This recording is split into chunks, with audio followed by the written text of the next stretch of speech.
Welcome to Rooted and Rising Healing. I'm your host, Hallie Roderick, and this space is for women rebuilding after betrayal. Here we make sense of what happened, find truth again, and reconnect with who you really are beyond the pain. Whether you're staying, leaving, or still in the middle, your story matters. Together, we'll explore truth, clarity, and the quiet courage it takes to rise from the wreckage of what was into the wholeness of who you're becoming. You're safe to be here. In the messy middle, in the rebuilding, and in the rising. Let's begin.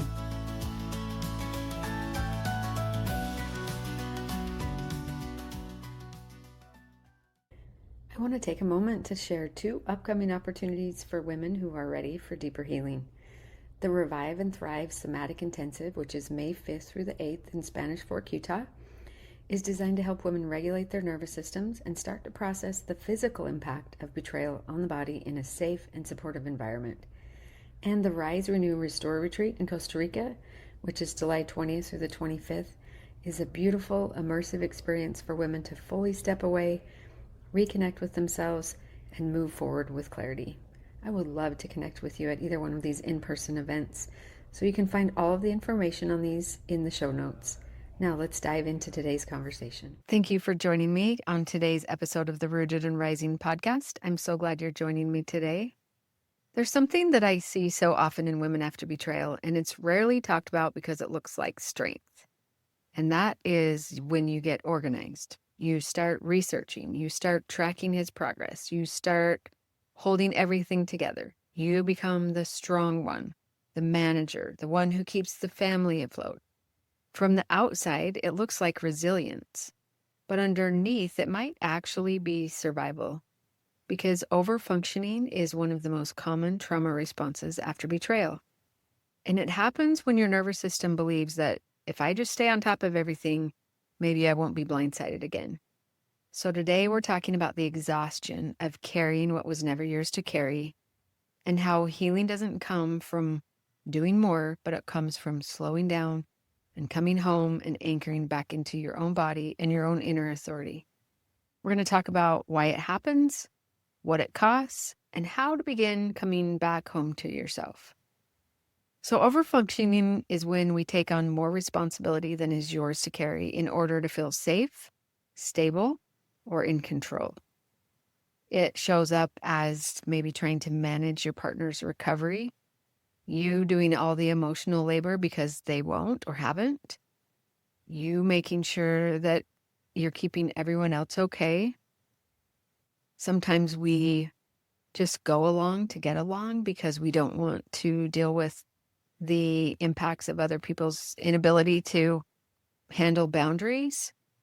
We might become the project manager of the whole healing process, meaning that we're checking to make sure that they know when their next appointment is, or they have the right therapist that we think they need to see, or they're going to their group and making sure they're doing that and checking to see if they're doing their dailies and all of those things. We might become the project manager of everybody's healing.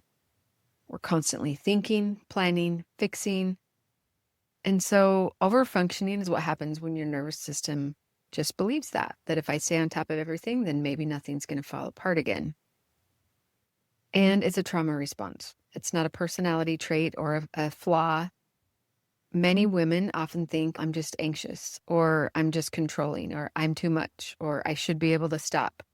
Or they're told that by the people around them. But betrayal trauma creates, in a sense, this nervous system emergency. Betrayal shatters the predictability, and so the nervous system responds with hypervigilance. It's constantly scanning, monitoring, preparing, preventing, doing everything it can to try and keep you safe. So in a sense, overfunctioning is the body's way of saying never again.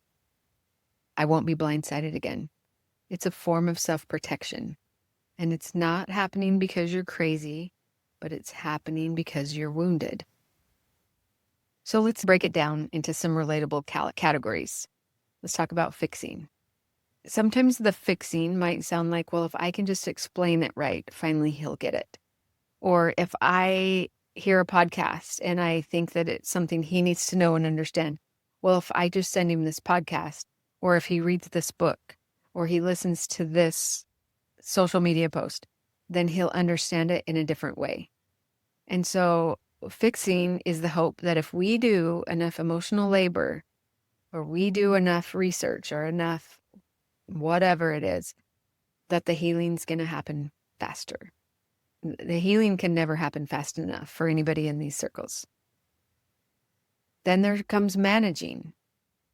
Managing is, I need to make sure he's doing his recovery correctly, which might mean that you might want to direct which therapist or coach or group that he goes to. You might become his accountability partner, which I never recommend, or take on the role of coach or therapist or monitor. And this puts us in that parent-child dynamic, teacher-student dynamic. And I don't know about you, but I don't want to be that role for my spouse. I want him to find that and do that for himself, not me. Monitoring is when I need to know what's happening all the time so that I'm not blindsided again. This can look like checking devices, checking his location, watching his mood so that you know where he's at, tracking his behavior. And this makes sense, right? Not because we want to be controlling, it's because you want safety. And so this monitoring feels like it's a way of making sure that we're safe. It's a false sense of security, but nonetheless, it feels that way, or it can. And what does all this overfunctioning cost us? This is where I really want you to have some compassion for yourself, but really let's take a look at it. In reality, this overfunctioning costs us our rest. We might be up at night ruminating or monitoring or checking. It definitely costs us our peace because we're constantly cycling around the what ifs and what we need to do and what happened. It costs us our presence. I look back and I know I went through things with my kids, but I can't remember them. One of my kids graduated in the middle of it. I have no recollection of the graduation. I was physically there, but mentally and emotionally, I wasn't present. This type of overfunctioning costs us our presence in other areas of our life that are meaningful. It gets in the way of our clarity, because when we're constantly in this overfunctioning phase of things or this overfunctioning pattern, we're so worried about what might happen or what might not happen that we can't get to a place of clarity. And it also isn't really supporting our self-trust because we're constantly looking outside of ourselves. We're living in his process or his emotions or his progress. And so it can be exhausting, but it can also really damage that self-trust. Overfunctioning is exhausting because it is a form of self-abandonment dressed up as responsibility in a sense. And so the hard truth around this is that we cannot heal in the same posture that trauma created. We can't. We have to step out of that. Now, it makes sense that overfunctioning would give this illusion of safety because it creates movement and it feels like control. It feels like protection. But actual healing requires something different. Safety actually doesn't come from doing more. It comes from being more deeply anchored in ourself. The nervous system doesn't just settle because you did enough. It settles when you are supported, when you're regulated, and we're no longer abandoning ourselves. So let's talk about what that looks like. You can heal from this. You can step out of the overfunctioning. And I hope that you do if you're in this place. So the first thing is ask what's yours? What's my responsibility and what is not? What's mine to own and what is not? Your healing is yours. His recovery is his. And then practice that internal authority. Instead of asking, what is he doing? Ask, what do I need to do? And then replace that monitoring with grounding. When you notice that urge to monitor, just do a little bit of recognition of what's happening in your own body. Maybe you put your hand on your heart. You recognize your feet on your floor. You focus on your breath and check in with your breath. So many women that I work with in person are holding and tightening and clenching so much. Can you purposefully just breathe and relax and surrender? Can you orient to this room?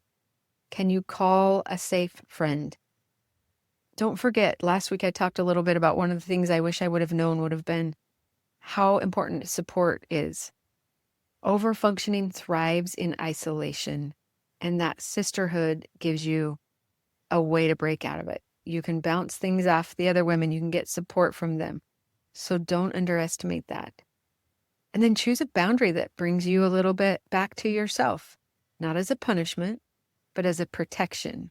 So maybe something like, I am going to choose not to engage in late night interrogation sessions. I'll revisit the conversation when I'm regulated. Or if I'm regulated at any time of the day, I won't be engaging in these conversations until I can get to a grounded space. Or if my spouse is dysregulated, I won't engage in those conversations. So this is where you get to bring it back to yourself. Overfunctioning is often the part of you that believes that if I don't hold it all together, everything's going to collapse. And moving into more of a healing mindset is when you realize that you don't actually have to earn safety by carrying everything. You get to come home to your body, to your truth, to your higher power, if you have that belief, to yourself. And you don't heal by doing more. You heal by coming home and being present and being in your own body. So a couple of questions as we wrap up, just to ask yourself, maybe you journal around, where am I carrying what isn't mine? Where do I notice it in my body, and what is it? What am I afraid will happen if I stop managing everything? And what does my nervous system actually need right now? What would it look like to support myself instead of monitoring him? And what is one small way that I can return to myself and my own inner authority today? So if you've been overfunctioning, I want you to hear this just clearly, that you're not failing, you're just surviving. And now you're in the process of learning a new way. And this is where the work comes in, to notice your part in any unhealthy dynamics and take one step in the direction of healing. I hope this is helpful. I hope this gives you a few things to think about. So glad that you joined me today, and I hope you'll be with me again next week. Thank you for being here with me inside Rooted and Rising Healing. Remember, healing isn't a destination. It's a returning to your truth, to your voice, to the woman you were always meant to be. You have the power to rise at your own pace, in your own way. And when it feels hard, just come back to your breath and remind yourself, still I rise. If this episode spoke to you, I'd love if you shared it with another sister on the journey. And until next time, stay rooted, stay rising. You've got this.